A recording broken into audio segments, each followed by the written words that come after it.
حدیث نمبر 393 عن ابی ہریرہ رضی اللہ عنہ قال قال رسول اللہ صلی اللہ علیہ وآلہ وسلم الزہد فی الدنیا یریح القلب والجسد. اللہ اکبر.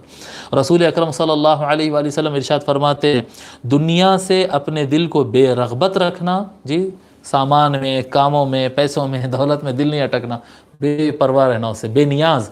جی الزہد فی الدنیا، دنیا سے بے نیاز ہو جانا دل کو بھی سکون دیتا ہے اور جسم کو بھی سکون دیتا ہے.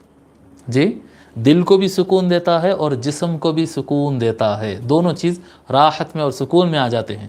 دنیا سے بے رغبت ہو جاؤ، دنیا سے بے رغبت ہو جاؤ.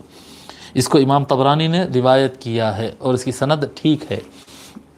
وأخرجه القضاعي عن عبد الله بن عمرو رضی اللہ عنہما وزاد، اور اسی کو قضاعی نے روایت کیا ہے تو انہوں نے حضرت عبداللہ بن عمر رضی اللہ تعالیٰ عنہ سے روایت کیا وزاد، اور اس میں انہوں نے ایک لفظ اضافہ کیا. وہ کیا لفظ اضافہ کیا صاحب؟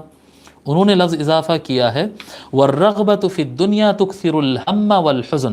جی دنیا سے بے رغبت ہونا، اوپر کی حدیث میں بتایا کہ دنیا سے بے رغبت ہونا دل کو اور جسم دونوں کو سکون عطا کرتا ہے. پھر آگے فرماتے ہیں اور دنیا میں دل پھنسانا، دنیا کی طرف راغب ہونا، دنیا میں اپنا من رکھنا، جی تکثر الہم والحزن، یہ انسان کو ٹینشن بھی بڑھاتا ہے اور غم بھی بڑھاتا ہے. ٹینشن بڑھاتا ہے، اس کے پاس ایسی گاڑی آ گئی، میں ابھی تک یہیں پر ہوں، انہیں اتنا کما لیا، میں ابھی تک یہیں پر ہوں، میرے کو یہ اچیو کرنا ہے، میرے کو وہ بنگلہ لینا ہے، میرے کو وہ پلاٹ لینا ہے. تو ٹینشنز بھی بڑھا دیتا ہے اور غم بھی بڑھا دیتا ہے.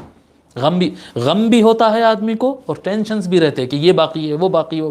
تو دنیا میں جتنا دل لگائیں گے اتنا ٹینشنز بھی بڑھیں گے اور غم بھی بڑھے گا. پھر آگے فرماتے ہیں، جی یعنی یہ حدیث شریف کا ہی کنٹینیو ہے، حضرت عبداللہ ابن عمر رضی اللہ تعالیٰ عنہ سے مروی الفاظ میں اضافہ ہے. پھر فرماتے ہیں والبطالۃ تقسی القلب، پھر فرماتے ہیں خالی رہنا دل کو سخت کر دیتا ہے. بیکار رہنا، کوئی کام نہیں، بیکار پڑے ہوئے، کسی کے کوئی کام کے نہیں ہے.